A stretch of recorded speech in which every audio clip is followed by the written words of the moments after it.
Hey guys, and welcome to our Shadowlands tier list for solo PvP. In this video, we're going to be taking a look at all the DPS classes in the game and talking about how they stack up against each other for world PvP, duels, and battlegrounds. So if you enjoy solo PvP content, then this is the video for you. We're going to be giving each DPS class a score out of 10 for 3 aspects. First is how they perform in duels, giving you the best chance to dominate your friends or flex in Elwyn or Durotar. Second is how each class performs in world PvP, making your adventures in war mode or weekly kill quests a breeze. And our third rating is gonna be based off solo battlegrounds for when you enjoy solo PvP but in a more of a coordinated environment. We'll then add up the scores of all 3 and give each class a total score. Just a disclaimer, to simplify this process, we're gonna be ranking classes and not individual specs. And this is only including DPS, so healers and tanks will not be included. Before we get into the video though, we here at Skillcapped spend countless hours consulting and working alongside the best professional players around the globe to make primarily arena-focused content. Although this guide is obviously a little different, if you enjoy this type of content and want to see more battlegrounds, world PvP, or even dueling content for Shadowlands, be sure to hit that like button and ring that bell, and let us know what ideas you have in the comments below. But enough talk. Let's jump into the video. Starting off at our lowest rank, we've got Warriors. Now it comes to no surprise that Warriors are just not the best when it comes to solo PvP. For duels, we've ranked them 4 out of 10. Fury is the best dueling spec for Warrior due to its self-healing with Bloodthirst and talents like Furious Charge and the added mobility from the PvP talent Barbarian. Despite this though, when stacked up against other classes, Warrior lacks the self-healing, mobility, and strong cooldowns that other classes bring, and don't have really favorable matchups due to this. We've also scored Warriors a 4 for world PvP, for pretty much the same reasoning. If you're caught out in the open world questing or doing activities in war mode, then you're pretty much a sitting duck. No ways to break crowd control or to get around range slow, and outside of charge and heroic leap, you can easily be crowd controlled and then just get kited by capable players. Although if you do manage to gain uptime as Fury, you can often sustain through a lot of other classes' damage if it ends up being a 1v1. Finally, for Battlegrounds, we've again scored Warriors a 4, so 4s all around. When it comes to Battlegrounds, Warriors are hands down the weakest class solo. Arms is going to be the best spec, but in going arms, you lack a lot of self-sustain. You can charge in, get in the middle of the team fight, then you'll either get focused down or just slowly rotted. As for flag maps, you offer nothing in either offense or defense. On all other maps, including base maps, your team fighting is generally weak without a healer, and your 1v1 or defending potential is again super weak. But heroic leaping into a group of enemies and blade storming can deal some decent spread pressure if you manage to stay alive. Overall, the best parts of Warrior in Battlegrounds are finishing off targets with Death Sentence and Execute, and the pressure you can get with Sharpened Blade. But if you're aiming to just jump into a battleground and have fun, there are definitely better choices out there. We're giving Warriors a total score of 4 out of 10 for solo PvP. Coming in next, we've got Death Knights, scoring a 7 out of 10 for duels. The best dueling spec for Death Knights is going to be Unholy. The reasoning behind this is that a lot of your damage comes from your disease damage overtime effect combined with your pets like your Ghoul, Gargoyle, and Abomination. Tools like Anti-Magic Zone and Death Advance make you a nightmare for casters to deal with, allowing you to maintain uptime and deal with their offensive pressure incredibly well. The legendary Death's Embrace only goes on to further make casters' life a nightmare in dealing with you. But what Death Knight struggles with is high damage melee classes. Things like Pharaoh, Windwalker, and Rogue can quickly burst you down even through your potent self-healing and defensives. Moving on to world PvP, a lot of the same factors remain, but Death Knight loses 1 point, scoring a 6. The reasoning behind this is that Unholy Death Knights deal with burst damage very poorly. If you're fighting multiple targets or get caught without your defensive cooldowns up, then you're gonna get burnt down extremely quickly. For Battlegrounds, we've scored Death Knights a 5 out of 10. Being melee in large-scale teamfights can often be detrimental. You get focused first and just end up going down incredibly quickly.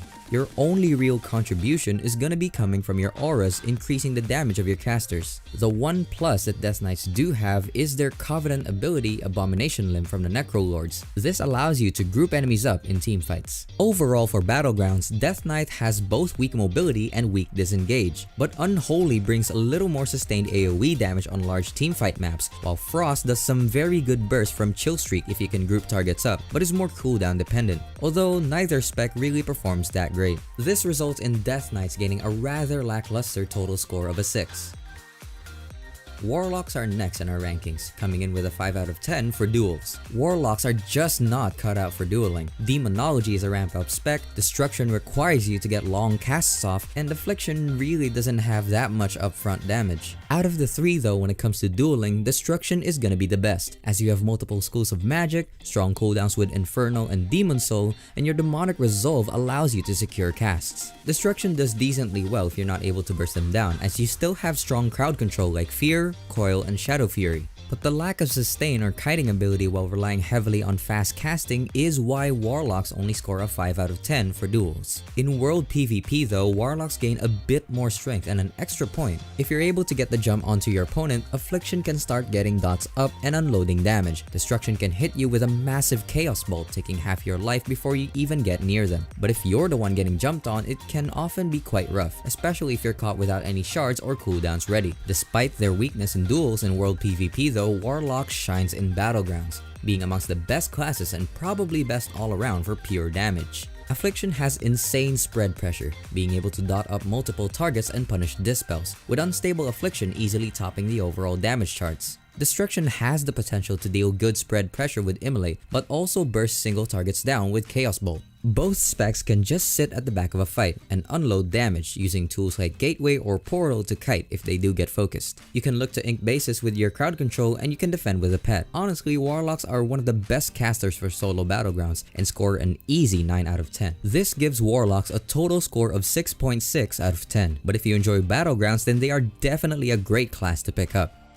Up next on our list, we've got Paladin scoring a respectably high 8 in duels. Retribution is one of the best melee duelers in the game due to their incredibly strong cooldowns. You've got your high burst from Wing's ridiculous damage from Execution Sentence, the ability to Divine Shield and pump out damage while inside. Then you've got some of the highest healing in the game with either Word of Glory or Flash of Light, combined with Healing Hands or Selfless Healer. And if you survive another 30 seconds, which is very possible, you have Lay on Hands and even Blessing of Protection to then further rotate depending on what you're facing. Unless you get heavily kited or crowd controlled, it's unlikely you'll lose all that many duels. Now in regards to World PvP, Ret loses a couple of points, scoring a 6. The main reason for this is that Ret is heavily dependent on cooldowns. If you're caught in the open world without your wings or bubble, then you're basically useless. Not to mention in the open world there's a lot more space in order to kite, and as we know, being kited is a Ret's biggest weakness. But just like in duels, if you have your cooldowns ready and uptime on the target, then you're incredibly strong in 1v1 situations. For battlegrounds, Retribution Paladins again score a 6.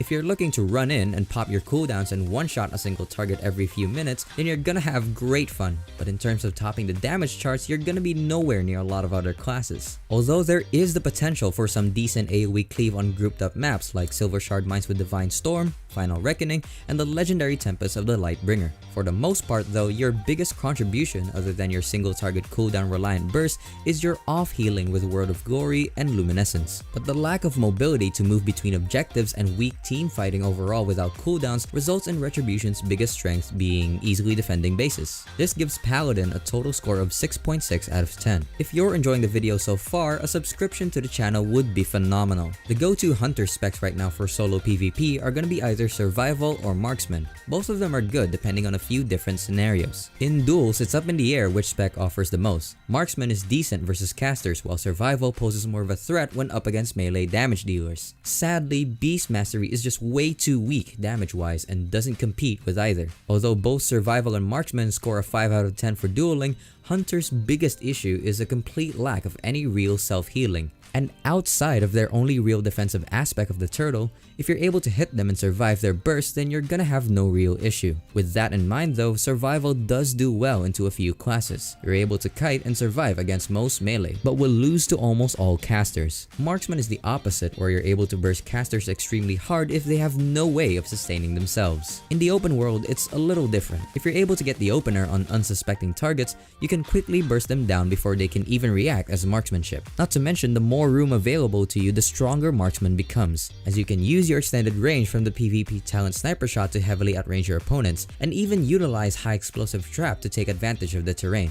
Where Hunter truly shines though is in battlegrounds. Playing solo battlegrounds as a marksmanship hunter is one of the most fun experience you can have. You sit back with sniper shot at a range where nobody else can hit you and just hurl aimed shots at players, dealing half of their health. Although you lack any real AoE damage, the pure burst and single target is enough to take out your opponents one by one. To add insult to injury, you can even pick up the Kyrian Covenant ability Resonating Arrow, which allows you to ignore line of sight. So not only can you stand 60 yards away from your enemies where they can't hit you, but you can also behind line of sight while doing so. You're gonna enjoy solo world PvP, but more importantly, Battlegrounds Hunter is gonna be a great pickup in Shadowlands, getting a total score of 7. The next class we're gonna take a look at is Monks, specifically Windwalker Monks. In solo PvP and 1v1s, Windwalker thrives, having a perfect kit with high mobility with rolls, flying serpent kick, and even transcendence to kite or catch up with your opponents. Paired up with ridiculously high bursts with cooldowns like Shuen, Fallen Order, and Serenity combined with Fist of Fury. Along with this high burst and high mobility, they also have extremely strong defensives. Touch of Karma, specifically if you're unable to immune it off, makes for one of the most powerful 1v1 tools. And to top it all off, the ability to self-heal with Vivify and Reverse Harm makes Monks one of the strongest duelers available,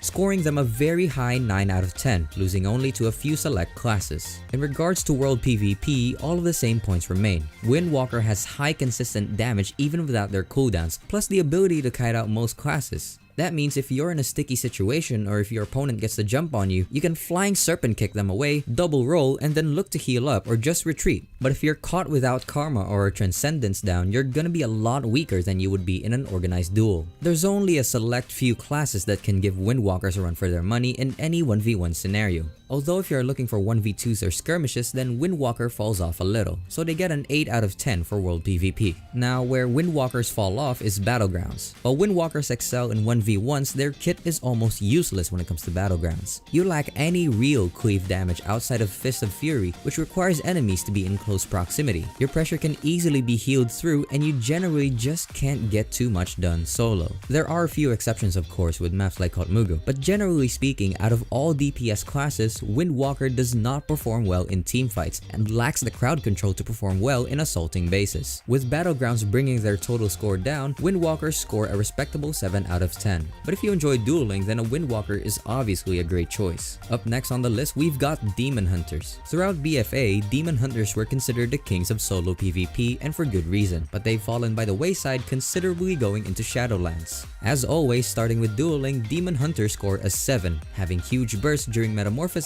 combined with I-Beam and Unbound Chaos, meaning the more damage you do, the more self-healing you get. Where Demon Hunters excel in duels is against casters. Classes like Priest, Warlocks, and Elementals all stand next to no chance. Not only do Demon Hunters have reverse magic to remove, but also now a self-dispel in Cleanse from Flame, meaning if you rely on magic debuffs in order to do damage, between these two dispels, an interrupt, and 2 stuns, you're gonna have a hard time. Why they only get a 7 in our book though is their weakness to melee. In a 1v1, Demon Hunter loses to pretty much any melee with any form of lockdown. Rogues are impossible, Windwalkers are hard, and even warriors can take you down.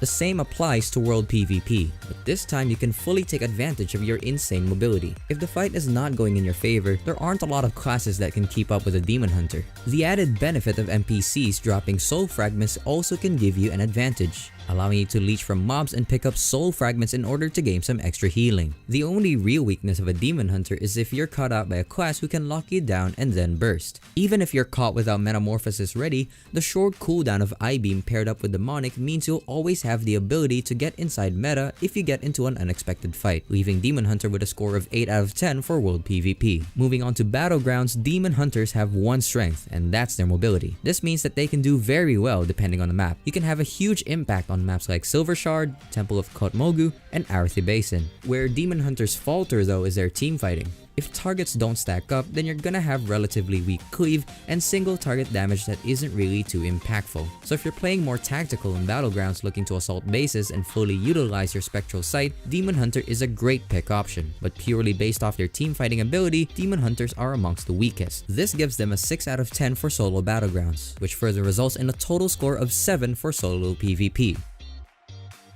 Taking a look at Shamans now, there is both Elemental and Enhancement to take into consideration. In Duels, we've scored Shamans as 7. Both specs bring a ton of disruption with grounding, wind share, and a few other tools and very good off healing. Enhancement has instant healing with Maelstrom weapon, but both specs have the legendary Earthen Harmony, which even after nerfs makes it incredibly hard to kill either when paired up with healing surges. Known for their incredibly high burst damage, Enhancement can 100-0 targets with Ascendance, while Elemental can lock you down with Lightning Lasso and finish you off with a hard-hitting Earth Shock, especially when both utilize Heroism or Bloodlust. Both specs are very competent duelers and both have the same strengths. If DPS Shamans can kite you and consistently get heals off, then they're more than likely going to outlast you. But high burst damage classes like Rogues and even Monks will be able to kill you through any potential self-healing. This results in Shamans scoring a decently high 7. The same goes for World PvP. Although the larger area not being limited to a dueling zone gives you some added ability to kite, Shamans suffer the same fate. If your opponent can lock you down in stuns, it's likely you lose. But things like Warriors, Red Paladins, and other casters can be easy pickings if you're Elemental.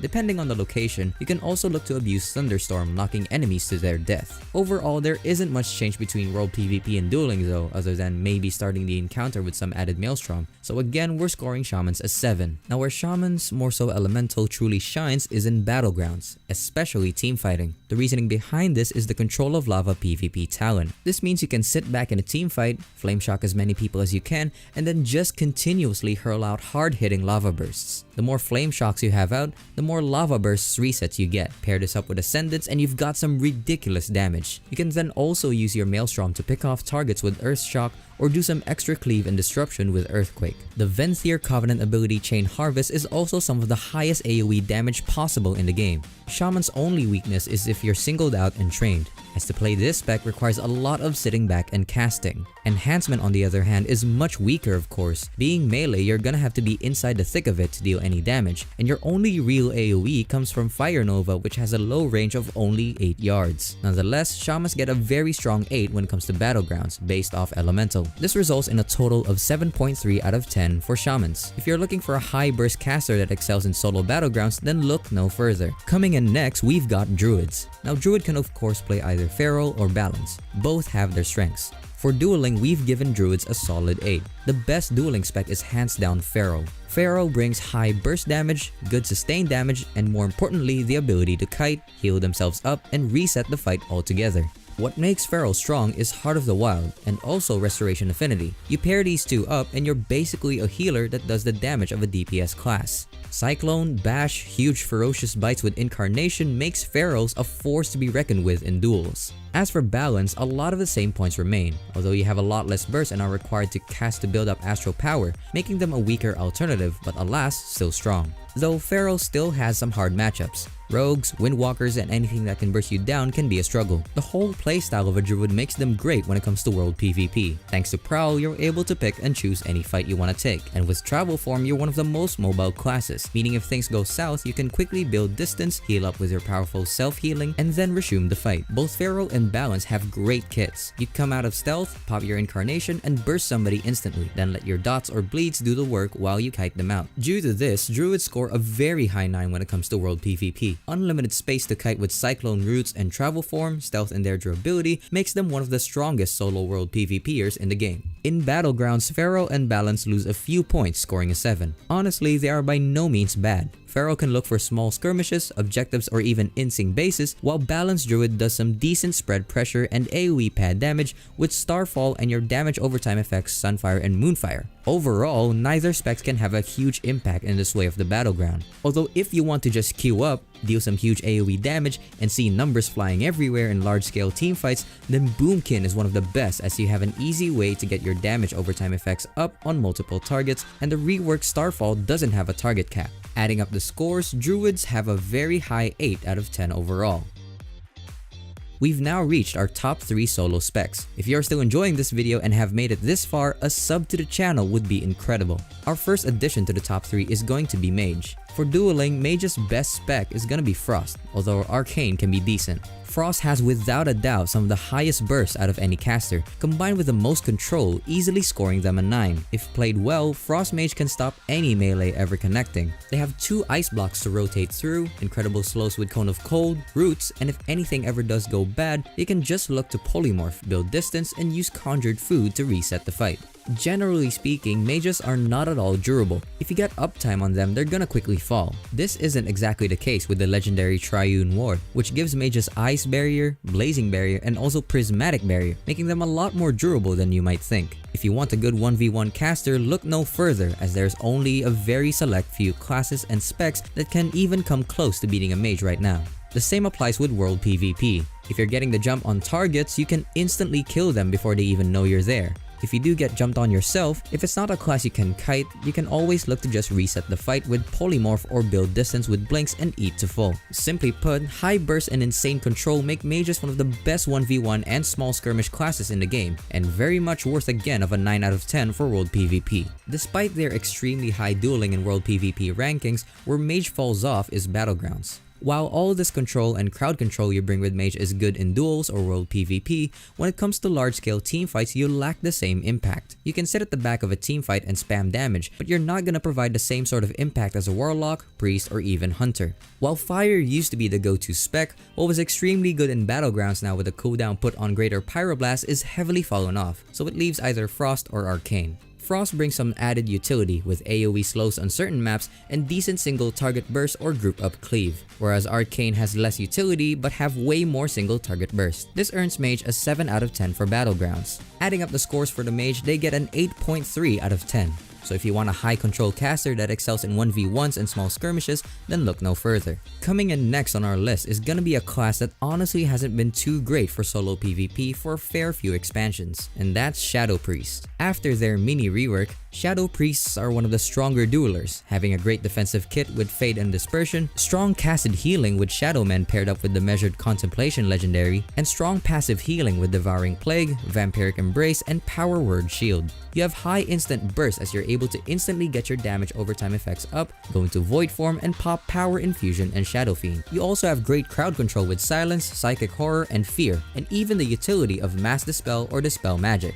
Best of all is the most powerful Covenant ability in the game for solo PvP, which is Mind Games. What it does is that it basically turns your target's damage into healing for 5 seconds on top of some initial burst. In general, this is a very strong kit, which we award Shadow an 8 out of 10 for. The only reason it's not higher is because they heavily struggle versus a lot of the better melee duelers on our list, like Rogues and Windwalkers. The strong utility and self-healing makes Shadow Priests great at world PvP as well, especially as they're not so cooldown reliant as other classes can be, so it's not often the case that you can be taken by surprise. In fact, more often than not, if you're out in the open world and get jumped on, you'll already have some insanity stacked up, ready to get your damage and healing rolling. As for solo battlegrounds, Shadow Priest is up there with Warlock for being one of the best classes. You've got insane teamfight potential as all of your damage comes from your dots, so you can sit back, dot up a ton of targets with Misery, and watch your shadowy apparitions fly towards the enemies, often topping damage if you're able to freely cast. Their only true weakness inside of Battlegrounds are interrupts and dispels. But if you enjoy the AoE spread pressure playstyle of watching all your enemies slowly rotting down, then Shadow Priest is gonna be our best dot-based caster for solo PvP, scoring a 9 out of 10 for Battlegrounds. This gives Priests a total score of 8.3 out of 10.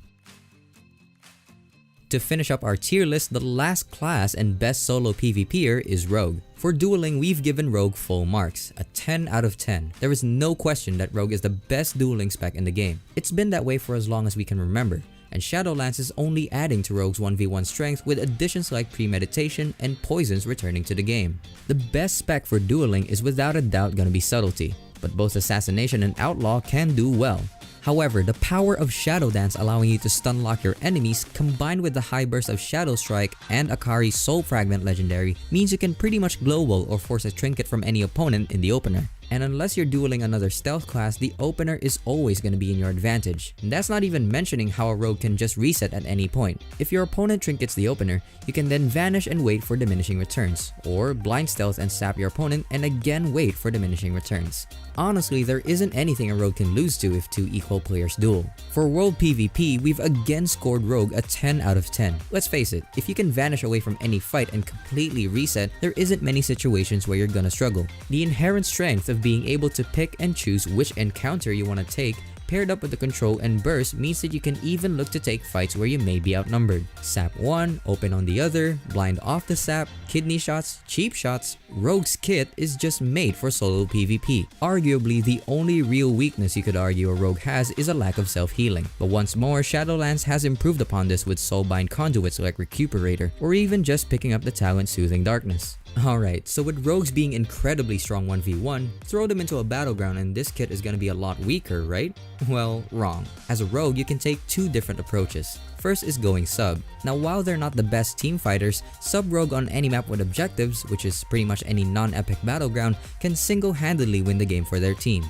You can use your stealth to move around the map and ninja cap, or just kill defenders on base maps. On flag maps, you can CC healers and one-shot flag carriers. On teamfight maps or epic battlegrounds, you can respec to assassination. And with Fan of Knives and Crimson Tempest paired up with your poisons and dots, you deal the most cleave out of any melee, and can easily top damage charts if you stay alive. Rogue is essentially the perfect solo battleground class. You can't lose 1v1s, you can do good in teamfights, you can get bases and defend bases. You can do it all. And because of that, rogues are again scoring the perfect 10. Overall, rogues of course score a 10 out of 10. So with every class now covered, let's quickly recap the overall scoring. What do you guys think? Do you agree? Would you change anything? Be sure to let us know in the comments. That's gonna be it for this video. Before we leave you, we here at Skillcapped put a ton of work into PvP focused content. If you would like to support the channel and also stay up to date with the latest Shadowlands PvP news and guides, as well as tier lists like this one, make sure to hit that subscribe button and ring that bell to be notified the moment we release any new content. Thanks for watching, and we'll see you next time.